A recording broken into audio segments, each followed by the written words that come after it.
What is Valiu? Simon Chamorro means like an intro of myself. No, yeah, I just put your name there, so I didn't forget. Oh, okay. So I just copied and pasted it from my notes. Right. What is Colombia like? Okay. How do you use Bitcoin network? Today is there another crypto alternative to the Bitcoin for higher forming this service? Performing. Sorry, this is a typo. Service. I'm under the impression that Bitcoin will be in very unexpected ways. We'll scale. I'm sorry again. I should have reviewed this really quick before sending it, but No worries. Do you think the will help scale Bitcoin? Of course. Talking about money services in Latin America. Is there a Caribbean explosion coming for some American consumers? Do you believe in hyper Bitcoinization? you ready? I am. All right. Wait, so really quick, Chamorro. That's how you pronounce your last name? Chamorro, yeah. Okay, cool. So I'm just gonna count us down 3, 2, 1, and then go right into it. Do it.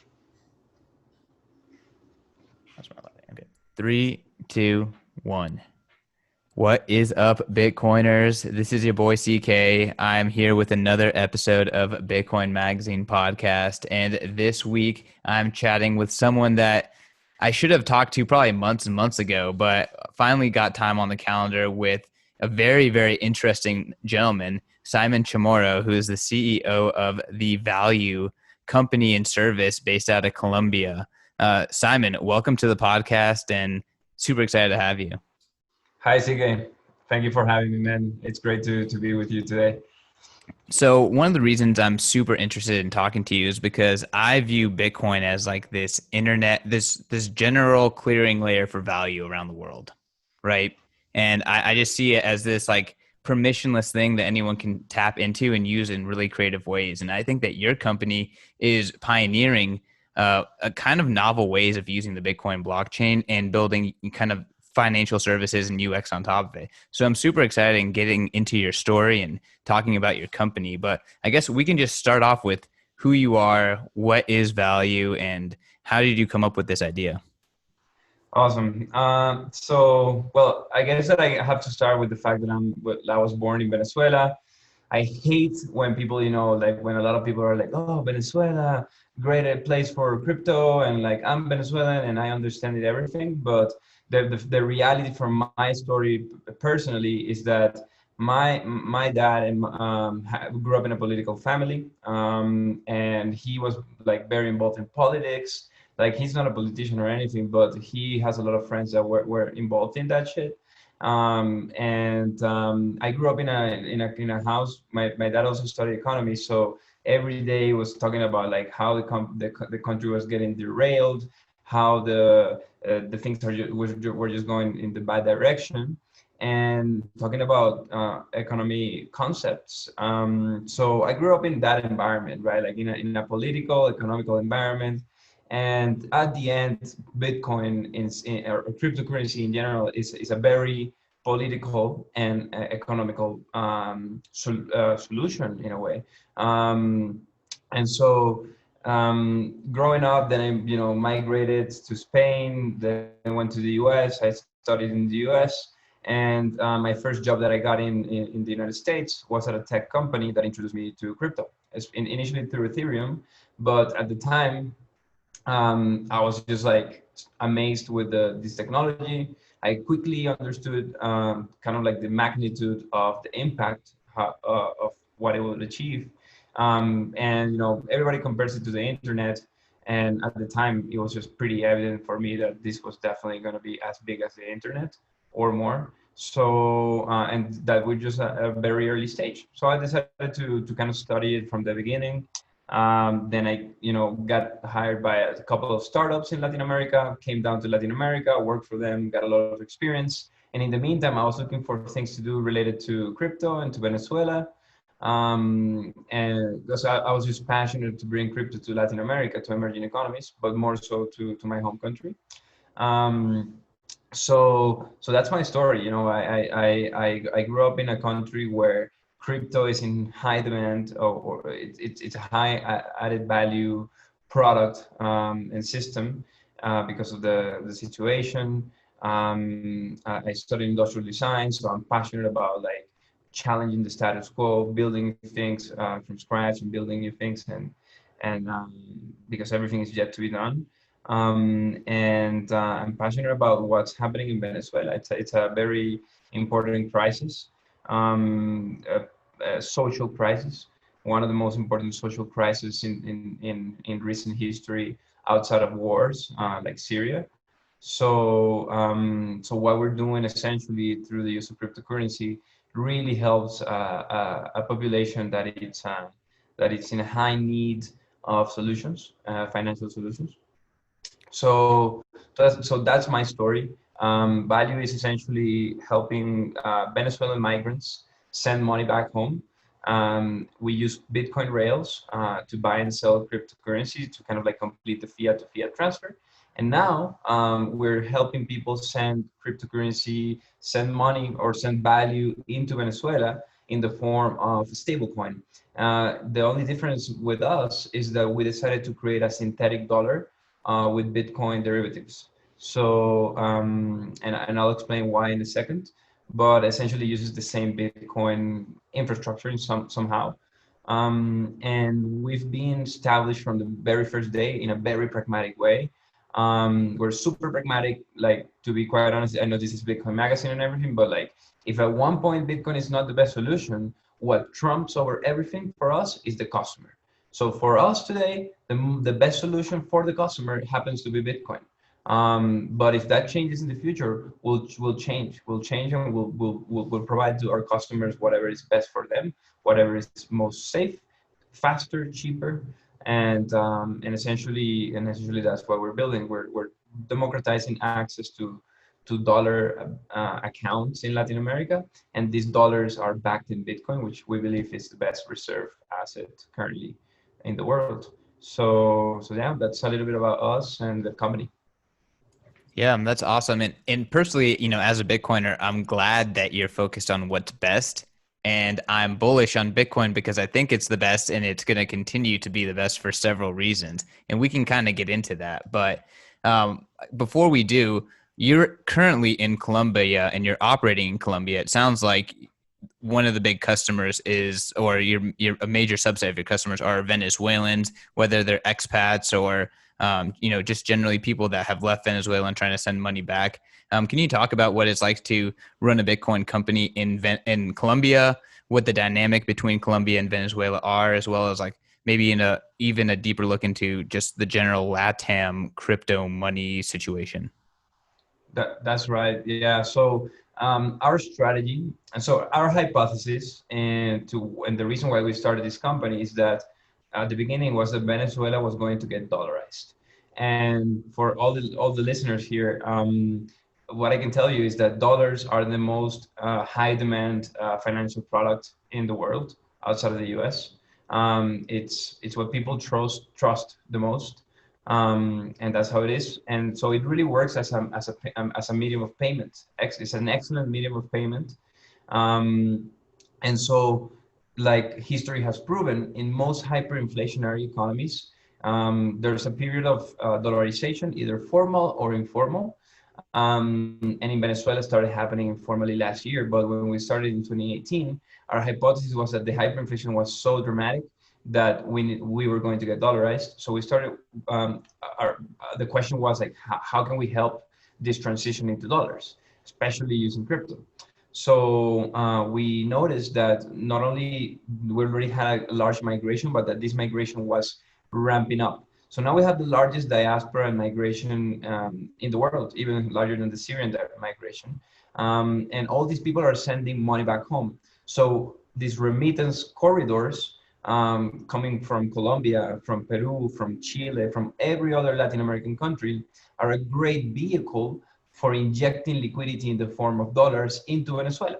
So we said to ourselves, okay, this is the perfect product. Let's help Venezuelan migrants send money back home in the form of dollars.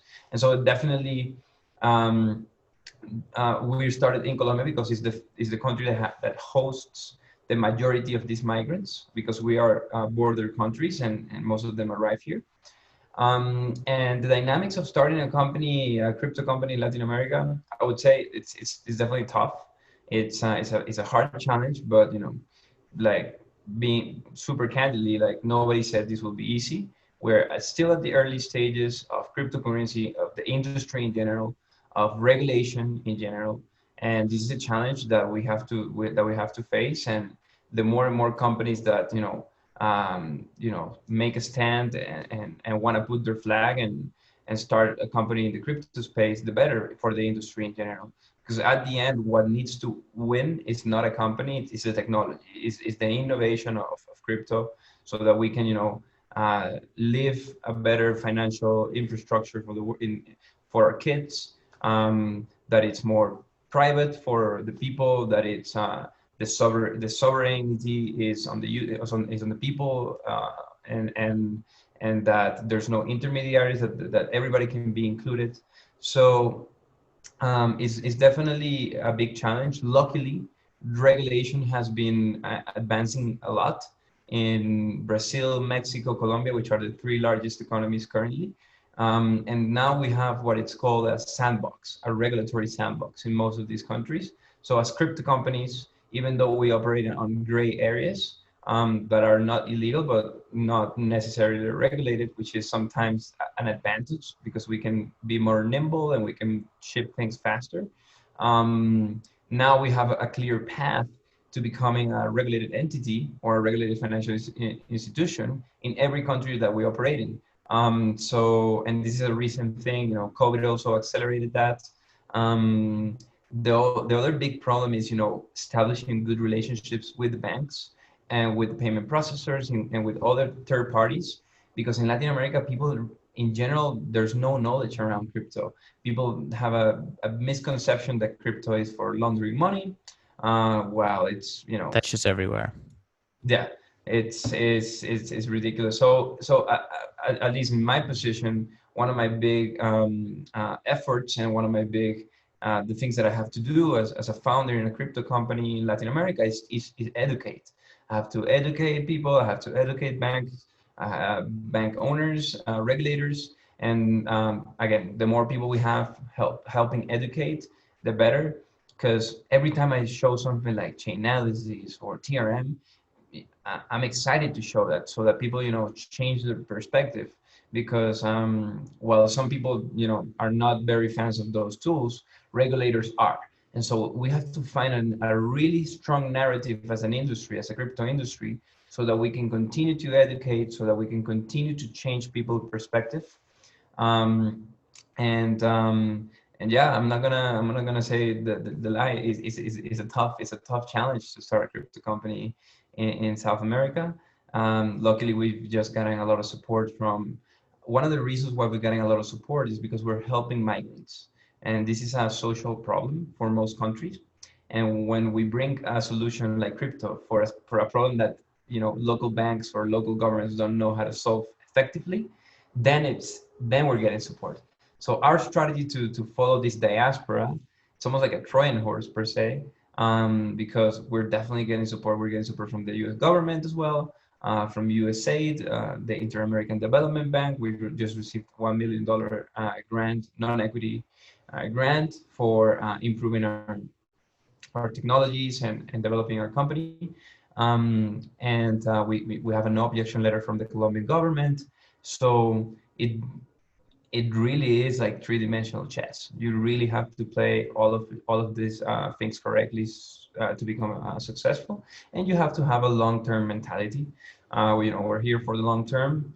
If Valiu becomes a huge success, I don't think it's going to be in the next 3 years. So that's another maybe kind of like thing to say. Yeah, so there's a lot of things that you talked about that I want to tease out here. So I don't want to get too far ahead of ourselves. First and foremost, like one of the big things it seems like that you've been able to accomplish is you're using Bitcoin, but you've created a UX that gets people excited, especially people who demand dollars. The American government, you're getting, even traditional banks, you're solving problems using Bitcoin. Let's just talk about how you use Bitcoin to create these synthetic dollars, what the user experience is like, And I guess how does that plug into the traditional financial system that you're interoperating with? Right. That's a great question. So to the first one is one of the things we always say at Valiu is that what we think that we can be the best in the world at is seamless crypto adoption. And when we say this is because similarly to the internet, nobody knows what the hell is HTTP, or like they just know it's a couple of letters at the beginning of every web address.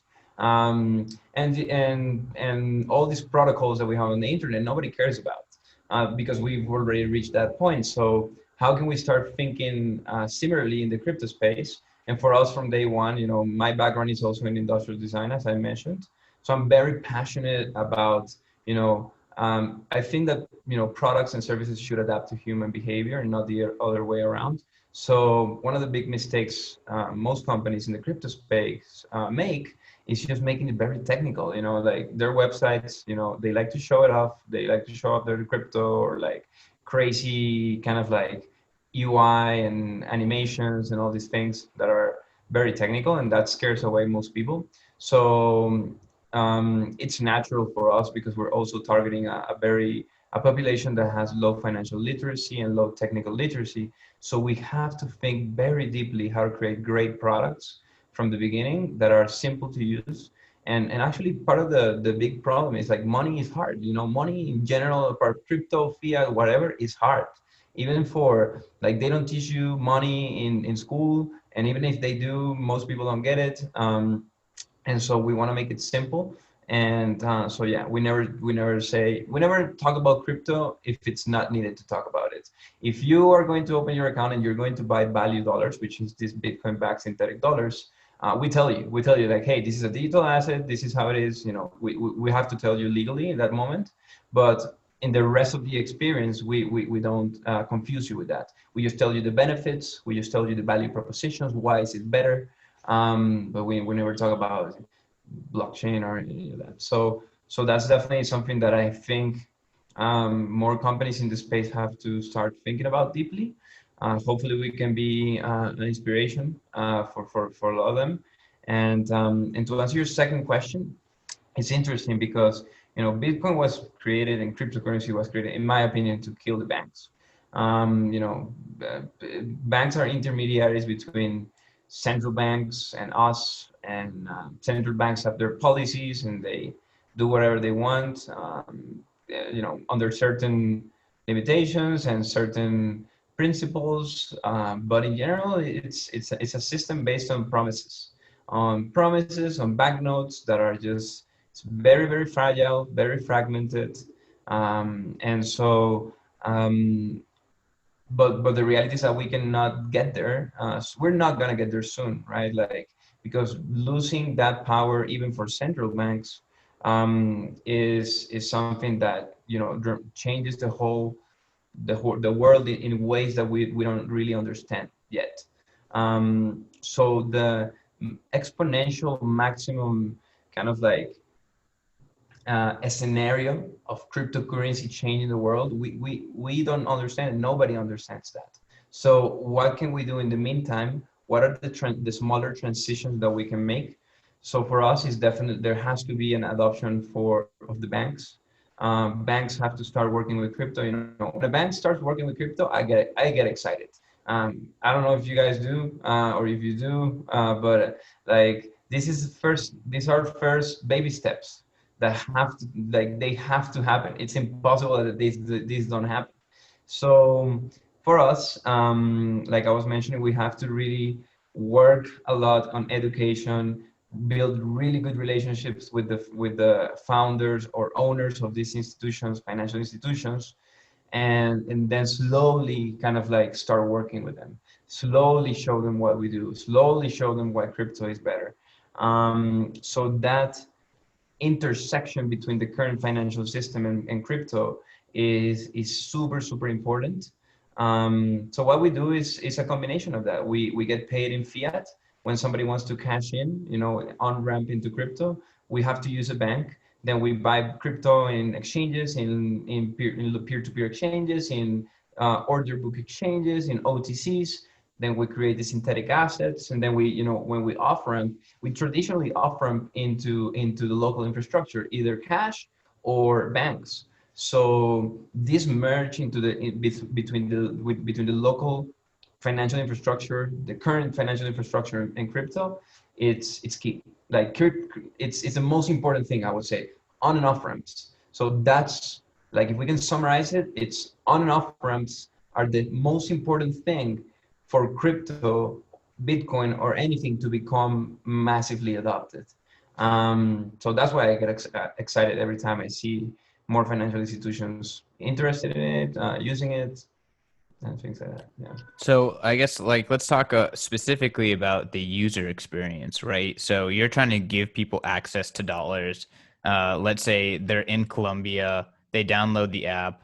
What's that user flow like? And when the person that they're sending money to gets the value dollars, what is it like for them to get that money in a form that they're accustomed to? Yeah, so there's two ways. There's two services that we offer today. So one of them is fiat to fiat remittances, which is when somebody wants to send Colombian pesos and their families in Venezuela will receive Venezuelan bolivars. We started with this service because it's what most people were already used to.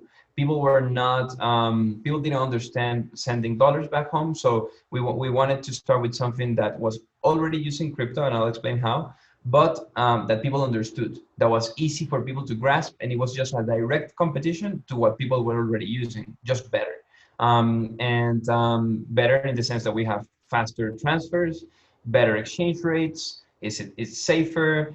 People can see the status of their transaction in their phones, in their apps, but it's the same product. And our main competitor is a black market. Essentially, it's a Hawala network of intermediaries that are kind of like sending money to Venezuela, because Venezuela has capital controls. So in Venezuela, you don't have wire transfers; they don't work. You don't have Western Union, none of that. There's no way to send money to Venezuela to traditional ways, and so there's a black market. That's our main competitor. So we wanted to compete with that. What we do is that once we get the fiat currency in our bank account, somebody pays. We're connected with a payment processor. So for the U.S. Listeners, maybe it's like a Stripe for Latin America. And so through this Stripe of Latin America as a payment processor, we can get paid in cash, debit, or credit. Once we get that payment in our bank, we buy this crypto. We buy Bitcoin generally because Bitcoin is the most liquid crypto asset, and with fiat pairs in Latin America. So that's one of the reasons why it's amazing for on and off ramping.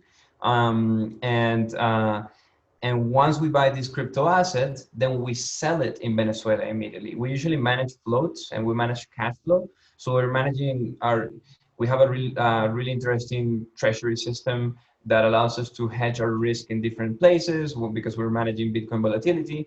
But in general, the step by step is we get this payment in Colombian pesos, we buy Bitcoin, then we sell the Bitcoin in the other country. And what happens is that, specifically in the case of Venezuela, Venezuela is the most banked country in the region in South America. I think that even more than the U.S. I heard that the U.S. It's 75% banked, 25% unbanked, and Venezuela is reaching 80%. The reason why we have It's actually shocking. They're banked, but their fiat is garbage. that's the The reason why underlying rails or the underlying assets are garbage. that's the main reason why we are completely banked. It's people. The reason why this happened, just a brief piece of history, and I guess this is important because Venezuela is effectively the second largest hyperinflation in human history, after Zimbabwe. And what happened is that at one point, hyperinflation was going so fast, so rapidly, that the government had to buy new bills constantly. We even took 8 zeros out of the currency so far, but the numbers were growing up, like scaling up, and the government had to buy new bills every month, until the point that I think Switzerland stopped selling bills to the Venezuelan government, and there were just like no new bills that would keep up with the hyperinflation. And at one point, while people were moving into opening bank accounts so that they can swipe their debit cards, because like you have to swipe 5 million bolivars to buy coffee, a cup of coffee or whatever, and the numbers were very large.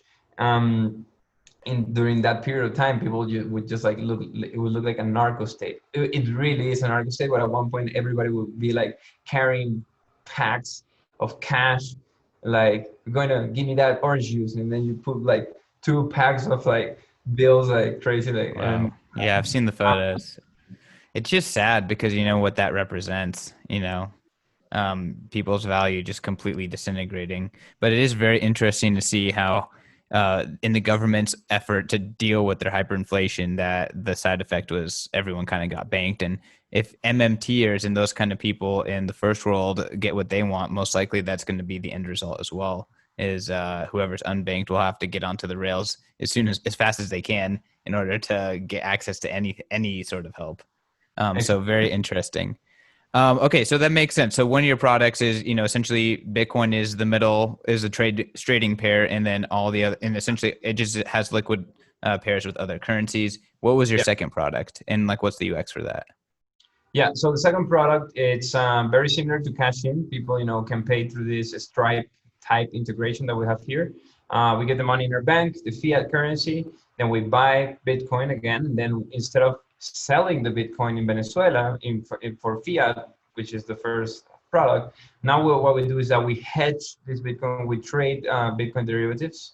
Unfortunately, what happened to BitMEX kind of like allows us, and not allowed us, but like forced us to move into other exchanges. But we were trading mostly in BitMEX. Now we're using Deribit, Bybit, Binance. We're kind of like diversifying, but we trade Bitcoin derivatives, futures, perpetual swaps. And essentially what we do, it's very commonly known as cash and carry trade, or a dollar neutral strategy, and allows us to effectively hedge our Bitcoin to the dollar price. So we are effectively long dollar, short Bitcoin in this case, so that we can create a synthetic exposure to the dollar using Bitcoin. And so Bitcoin can go up and down in price. It doesn't matter. We'll have less or more Bitcoin, but we'll have the same dollar value. So by doing that, we're also making revenue. We're making about 13% APR on our Bitcoin derivatives trading, Wow. and translating this exposure to our users, but our users don't have to understand. They don't care about any of this. Essentially, they pay, and in 10 seconds they have value dollars in their phones that they can use to send to their families, similar to Venmo or Cash App, kind of like a Venmo experience. And their families in Venezuela, for the first time in 20 years, they can receive money from outside, from their families, in the form of dollars, which is a stable asset compared to the local fiat. So their money is appreciating. In Venezuela, it's appreciating rapidly. And in fact, in the app, we show them how much value dollars do they have and how much local fiat they have, and we show them how much they made. And it's ridiculous. Like, these people are making a lot of money just by holding these value dollars, that are effectively backed in Bitcoin, which is the exciting part. Um, and so that people are using it as a savings account. And what they're doing to use this money is that they're cashing out into the Bolivar, but they're only cashing out whatever they're going to spend on for that day. If they're going to buy groceries, they cash out $5, $10, which is a lot of money in Venezuela, and then they spend it, and they cash it out into their bank accounts. Because, like I was mentioning, everybody has a bank account in Venezuela. So they just cash it out into the bank accounts, and then they go and swipe their debit cards to buy food or medicine or whatever they need. And so that's the first step. But in reality, what we want is that people do not cash out into the Bolivar, which is a shitty hyperinflationary currency. So we're increasingly thinking about how to design a user experience that is not only transactional, but that is also social, similar to Venmo. And so more and more, we want people to start paying each other in a peer-to-peer fashion. And commerces, small mom and pop shops, small supermarkets, to start, accepting payments in value. So we're enabling QR codes as well. And more, we want to, create this economy where people are paying themselves in dollars and never cashing out into these fiat currencies. Awesome. So I want to talk about regulators, and I want to talk about how Bitcoin enables your business model. And So I guess let's kind of talk about how Bitcoin enables your business model, right? So a lot of times you mentioned you got into crypto because of fiat, or sorry, because of you got into crypto because of Ethereum, but here you are working with a Bitcoin product to create a synthetic dollar stablecoin instead of what we're seeing on Ethereum, where they also have a lot of stablecoins like Tether and stuff like that. It's a little bit different. I'm kind of curious for your specific use case. Why are you kind of using a Bitcoin product, and how does Bitcoin help you do this, and why are you using Bitcoin instead of other crypto? Well, the first and most important thing is liquidity. So all these Ethereum-based stable coins are, while they're awesome projects, they're not very liquid yet. And I say awesome projects because anything, again, I'm a big fan of the industry in general, and I think the technology has to win. So all these things that are like pushing the industry forward are great, but they're not liquid. So that's the first thing. The second thing is regulatory. So fiat-backed stablecoins such as USDC or Tether represent a high risk from a regulatory perspective because any government could froze those assets if they are sitting on a country where we don't have kind of like any power. So that's one of the things. And the third is the revenue opportunity. So most of these stable coins, the yield that they're providing is going down dramatically, especially after COVID. And we haven't really gotten into stablecoin lending as a business model. We are morally and ethically. I mean, again, we're very pragmatic and not idealistic, but the risk presented by the lending models currently is high. Because there's this hypothesis. I don't remember the name in English, but it's like rehypothetication, which is if you lend to somebody, they're lending that shit to somebody else and to somebody else and to somebody else. So the business model in stable coins is not great compared to how much money we can make by trading Bitcoin derivatives. So that's those three from first principles. That's kind of the reason why we chose Bitcoin is liquidity, regulation, and revenue opportunity. So yeah, that's. Do you see anything that could potentially replace Bitcoin for that use case, or is Bitcoin just kind of snowballing and becoming more and more useful? I'm just kind of curious where you see the direction of this, of the crypto infrastructure and that universal clearing layer.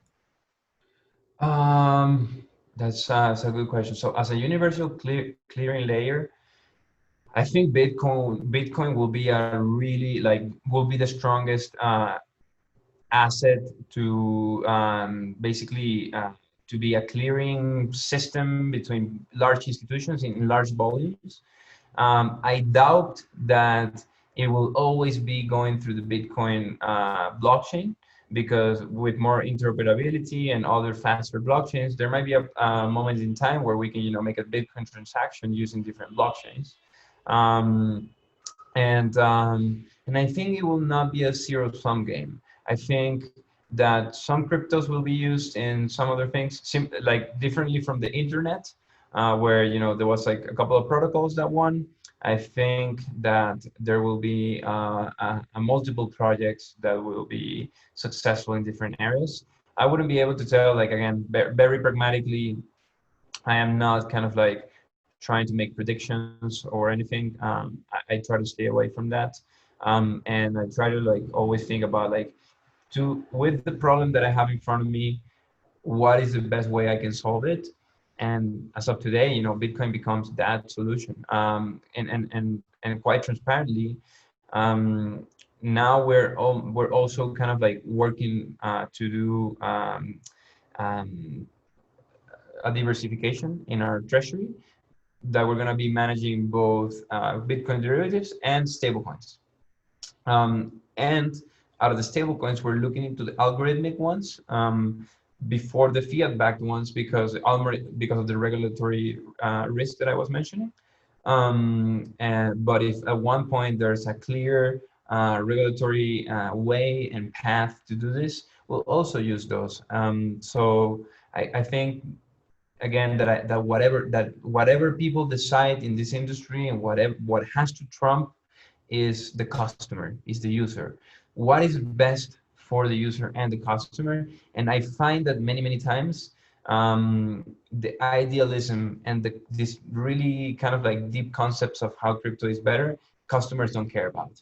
They care about cheaper, faster, safer, that it works. That's it. And so that, yeah, that's what it is. Yeah, absolutely. I mean, it's a nuanced topic, and predominantly on this show, you're talking to Bitcoiners, but I love your pragmatism and kind of being able to see different perspectives. And speaking about different perspectives, earlier you mentioned working with regulators, trying to onboard them onto crypto, making them feel more comfortable, and utilizing tools like chain analysis in order to like make them feel like this is more similar to what they're used to with the traditional fiat system. Can you talk a little bit about what that is like, and maybe even speak to some of the Bitcoiners who'd be like, you sound like a compliance bro. That's not what Bitcoin is about. Like, can you kind of push back onto, I guess your perspective on how to deal with regulators and even go deeper into, what's their role? Right. So I have to say before anything, now that these are the listeners are Bitcoiners, that all my crypto is Bitcoin. I don't have anything else. But I do believe in Bitcoin a lot. But that's me. That's me. That's me as an investment thing. But for the users and for creating different financial services, there might be that. I'm just saying that there might be other things that are good as well. In terms of compliance. I wouldn't call myself a pro. I'm on a learning curve. I'm on a journey like everybody Compliance else. bro. It's Okay, like yeah, we're gonna comply to take Bitcoin to the moon. That's like the mentality of a compliance bro. okay. Um, I think I've never heard the concept before of a compliance bro, but I think that whatever I can do, like in my position, to push the industry forward and bring more adoption of Bitcoin to the masses. Um, that's I will be happy with that. And it's I hardly see in a scenario where it's black or white. It's never going to be black or white.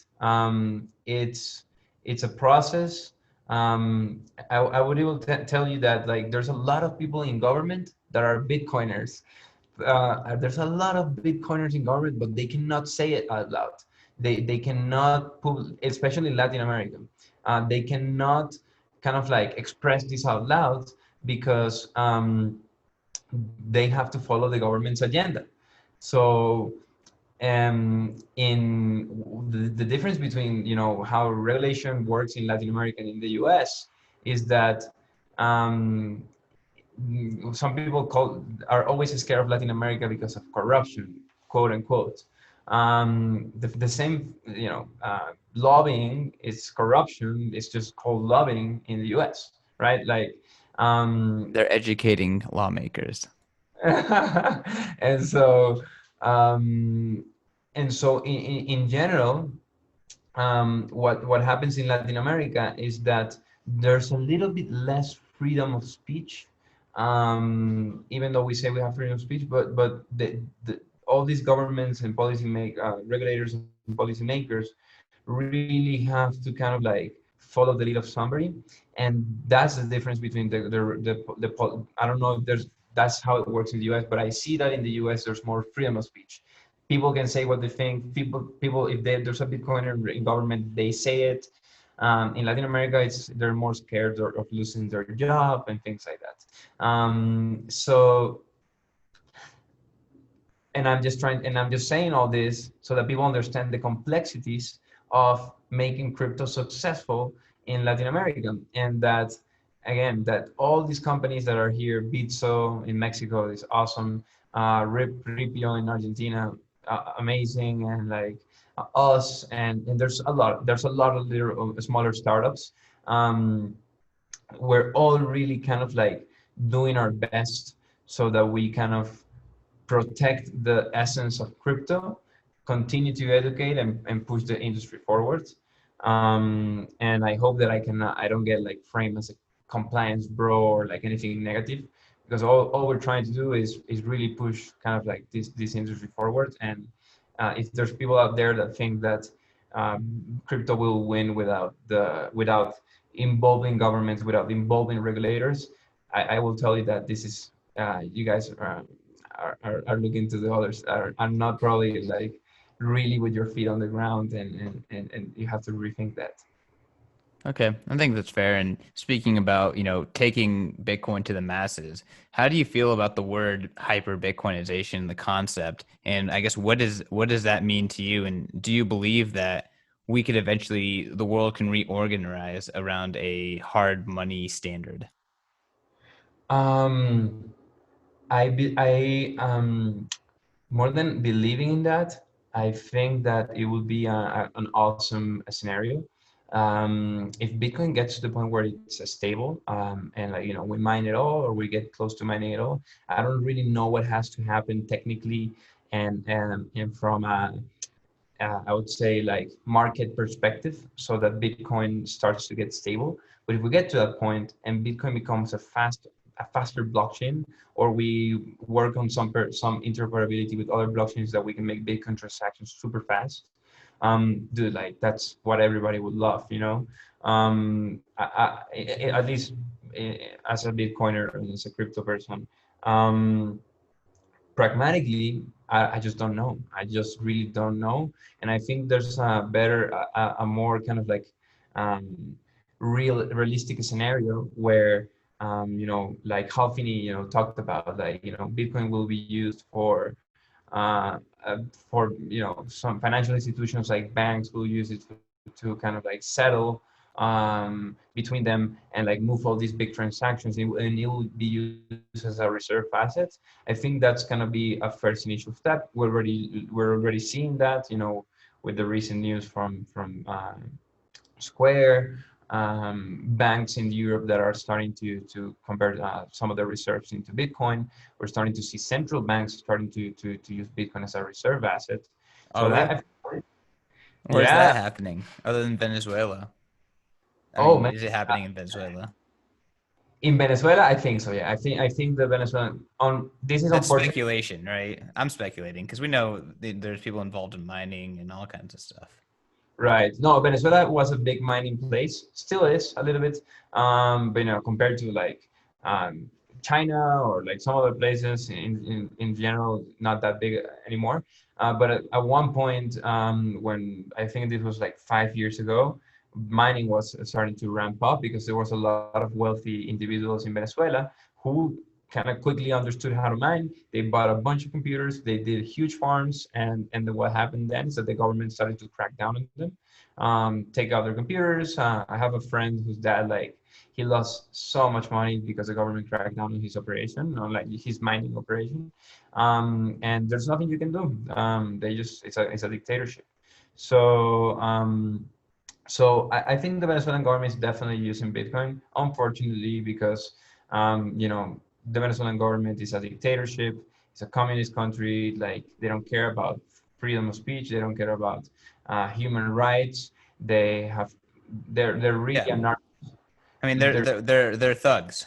I think that's there's no question about it. But at the same time, it does kind of in a non-humanitarian way prove the use case as well. right. It does. It does. The other thing, the other, I heard about a bank in Europe that bought like changed their reserves for like 50% of their reserves into Bitcoin. So that's what I was saying. That it's like, I think we're gonna start seeing this more and more. Do you have a And source? I want to see this story. I haven't heard of this for some reason. I'll look it up and share it with you, so that we can maybe publish it on the link when you publish this. But at least in Value, for example, our reserves for creating these dollars, this synthetic dollar, are Bitcoin, and I think this is going to be a first step before hyper Bitcoinization, because I understand the concept of hyper Bitcoinization is when the people themselves have Bitcoin, but potentially non-custodial Bitcoin, where they manage their keys, and and everybody's paying in Bitcoin, and Bitcoin is a decentralized global financial infrastructure. Yeah, Um, maybe hyper Bitcoinization is a loaded term, but I characterize it as Bitcoin is or Satoshis are a unit of account, and people think in sats. Maybe they don't necessarily trade UTXOs. We don't know what that UX is going to look like, but I oh, would say oh, that I would characterize that as hyper Bitcoinization. right. So that like the unit of currency, global unit of currency becomes Bitcoins or sats. Okay, yeah. Maybe we're closer to that than people using it as their daily payments. I would hope so, because we certainly need a global unit of currency currently today. Right now it's definitely the dollar. Most people compare it to the dollar, but potentially what has to happen so that Bitcoin arises is that people somehow loses trust in the dollar, and for people to lose trust in the dollar, then effectively we will have to either like the Chinese government, takes over, or the Chinese currency takes over, which is a very realistic scenario given the current state of things, or that that the dollar becomes a weak currency. But again, those are such deep macroeconomic topics that I don't think that the right person to predict.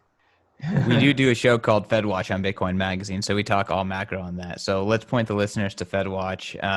But Simon, this was a fantastic conversation, super insightful into everything that's happening in Latam and how you guys are using Bitcoin. Again, like I mentioned, I'm a fan of your pragmatic approach, and I find that I've learned a lot from thinking about how you think about Bitcoin and think about building fintech products in Latin America. For our listeners, where can people find you? And I guess who do you want to hear from? If there's anyone out there that that's a Bitcoiner that you think might be interested in value, who do you want to hear from?